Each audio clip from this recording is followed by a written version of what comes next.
Well, good morning, everyone. Good morning. It's wonderful to welcome you all on this beautiful, I guess it's still technically spring, beautiful spring day.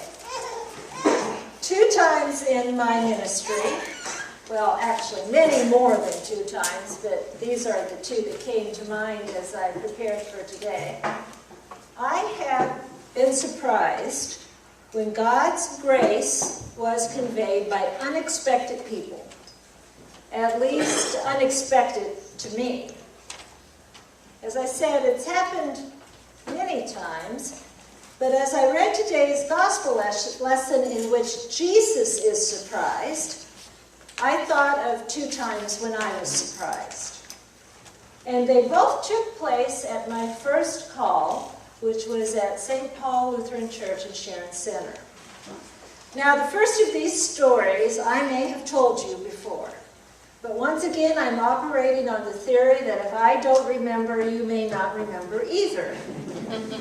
Or the second theory is, if it's a good story, it's worth retelling. After all, don't we read the same story every Christmas? Yeah. So, here's the story. St. Paul in Sharon Center, this was in the mid-90s, was starting its church building project. And the first step was to dig a basement behind the church where the addition would be. And so the, what do you call those? I should have one of the children here tell me. Those machines with the big bucket to dig, what's that called? Backhoe. So the backhoes came in to dig the basement, and they ran into this solid shelf of sandstone. Not just a little bit, but the whole area, this solid shelf of sandstone. And so I was told that morning that it happened that there would be at least $25,000 added to the cost of the project because of the need to bring in special equipment to blast out or whatever, however they got rid of the sandstone. And so that particular morning I was in my office contemplating this added expense about which the congregation had not yet been informed. About that time, a gentleman from across the street, and I'll call him Mr. M, came in to visit me. He was one of 3 trustees of a trust, a charitable trust that is located in Sharon Center, and its office happens to be in what used to be the parsonage, right across the street from the church. Now, Mr. M was a very genial man, very civic-minded, very historically focused, very concerned about maintaining the integrity of Sharon Center, but as far as I know, he was not a churchgoer. So he came into my office, he sat down and visited with me, and he told me that he and the other trustees, there were 3 of them, had been watching what was happening at the church, and they were excited to see the church moving in a positive direction, and now they had seen the start of the construction project, and they had decided to give a gift to the church. So he handed me an envelope. Of course, I thanked him profusely. I put the envelope down on my desk. I walked out with him, thanking him and chatting, bidding him a good day. Went back in my office, sat down, picked up the envelope, opened it, looked at the check, and my eyes probably bugged out and my mouth dropped open because it was a check for $25,000. Have I told you that story before? Some say yes, some say no. I don't know if I have or not. It was a surprise, to say the least, and it was an example to me of how God can surprise us and can use unexpected people in order to convey God's grace in the world and strengthen our own faith as well. The second story is about another neighbor of St. Paul Lutheran Church in Sharon Center, a man I'll call Mr. S. Mr. S lived in a house right behind the church, and when I first arrived there in 1989, I guess it was, in 1989, his wife had just died. And so I was told this. It was not so much a small community feel to it, I don't think, anymore as it was then. But I had been told this, so I went to visit him as a neighbor. And he told me that he was not a churchgoer, that he appreciated my visit. And then after that, for the 10 years that I was there, nearly every other week, Mr. S would stop in to visit with me. And he'd sit down, we'd talk for just a little while, and before he left, he'd take out his wallet, and he'd put $20 or $30 or $40 or $50 on the desk. And he would say, please use this to help someone, but don't let them know who it came from. And so I can't tell you how many times I used Mr. S's $20, $30, $40, $50 in order to buy gas or groceries or to assist someone who was in the midst of a difficult time. And so God used Mr. S to help me help others. Now those are two examples of how God's grace was conveyed through unexpected people.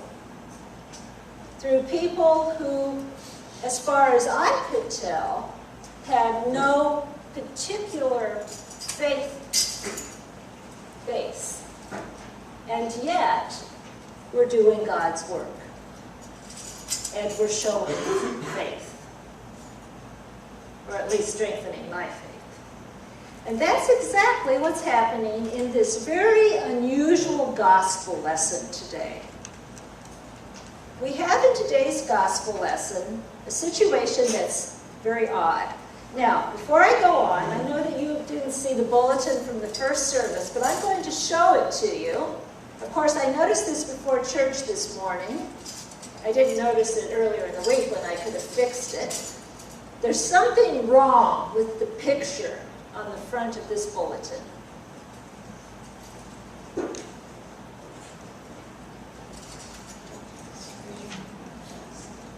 Does anyone know what's wrong with the picture on the front of this bulletin? Jesus is actually meeting the centurion. There we go. In this picture, Jesus is actually meeting the centurion.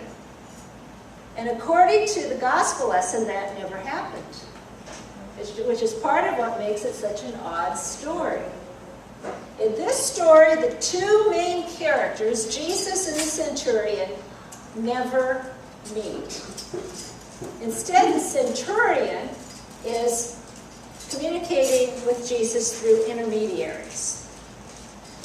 Let's clarify so we all are on the same page. A centurion is a Roman soldier who is sort of middle manager, who is in charge of a century, it's called, which is a group of, anyone want to guess, how many soldiers? 100 soldiers, or so we assume. I didn't actually find that explained anywhere, but that's my guessing. And so he knows what it means both to be someone who's in charge of others and to have other people in charge of him. But the important point here is that, excuse me, is that he is part of the occupying force in Palestine at that time. And so therefore, as far as the Jews are concerned, as far as the disciples of Jesus and Jesus are concerned, he might be viewed as an enemy and as someone who was without faith. Okay? Very important to get that point. He's an outsider as far as the Jews are concerned. And yet, he has a slave who is very ill, and he has heard about this Jewish teacher.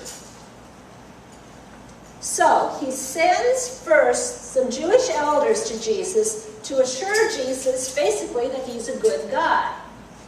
Now, you'll notice the Jewish elders do not say he's a person of faith, he believes in God. They say, he has helped us. He's been our patron. He's someone who is a good person. And so based on that, Jesus heads out to go, heal the slave or to check out the situation. And before he gets there, the centurion sends another group of friends to say, wait, don't come to my house. I'm not worthy. If you come, you'll be defiled. I honor you too much. Instead, I believe you have the ability to heal my slave from a distance. If you just say the word, it will happen. Now, this is very interesting because, first of all, in most stories where people are healed, Jesus is the initiator. But in this story, Jesus is the responder. And what Jesus responds with is what? Surprise, amazement.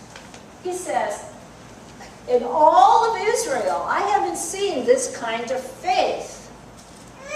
Now, the disciples and the people around him might have been offended by that. I mean, this is a surprising thing to say, because even if the man is not an enemy, he represents the enemy. And the one thing that's being said about him is that he is an example of faithfulness, because he has faith that Jesus can heal from a distance. So that's the first thing that's surprising. The second thing that is surprising, besides the fact that Jesus is surprised, is that we don't have any indication that this man ever becomes a follower of Jesus.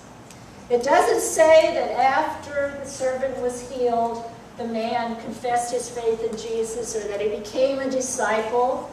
All it says is that Jesus called him an example of faith. He may or may not have ever followed Jesus. Now, what does this teach us? What does this say to us? It should say to us that God's work is sometimes done by surprising people in unexpected ways. And in fact, those people are examples of faith, even though, here's the trick, even though they might not see it that way. That God's work can be done whenever good is done. But the people who do it may not view, from their point of view, that they are doing God's work. So what's our response to that? Oh, well, since they aren't part of the church, since they're not followers of Jesus, since they don't, say that they believe in God, then that good that they're doing is worthless? Oh, just the opposite. Our response should be to express gratitude for the good that they're doing in the world, but then to take a next step. It's pretty easy to express gratitude. The next step is to say, I believe, I'm really thankful for all the good you are doing. And I believe that God is working through you. I believe that you are doing God's will. I believe you're conveying God's grace. I give thanks for that. Now, they may not see it that way, but it doesn't mean it's not true. I think of the people that I met when I did volunteer work in Africa. 3 people from Great Britain who I keep in touch with on Facebook. Never, never, never, never have they said that they do what they do as a matter of faith, or because they believe in God, or because they're followers of Jesus.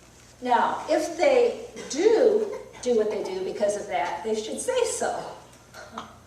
As all of us should.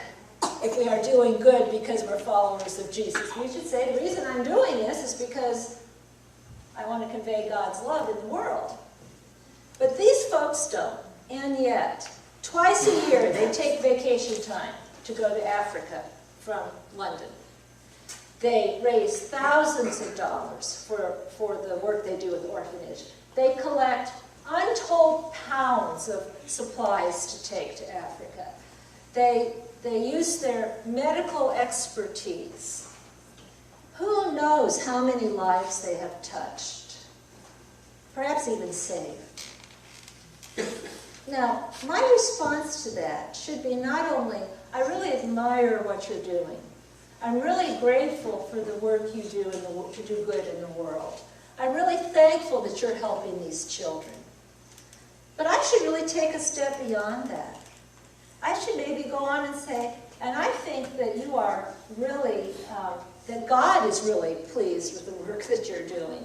I think that you are conveying God's love and God's grace in the world. I think that God is using you to help others. Now, they may say, oh no, I don't think so. I don't believe in God. I don't look at things that way. But you don't have to argue with them. You can just say, well, I know, but that's how I see it. Or they might say, huh, I never thought of it that way.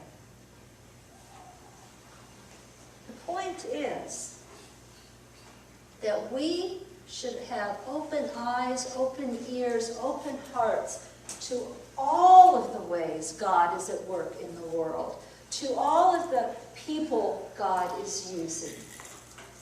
And realize that that can happen outside of the confines of the church or people of faith. And then we should be willing to, when we see it, give thanks for it, and even claim it as a way God is at work. I mean, after all, Jesus said about this man, look at this faith of this man. And who knows if he would have called himself a person of faith. It appears as though he wouldn't, given the fact he didn't think he was worthy to have Jesus come to his house. So we should be constantly open to God's work in ways that are different than what we might expect. And on top of that, we should be praying that God never stops surprising us. Because if Jesus can be surprised, then we should be surprised too. Amen.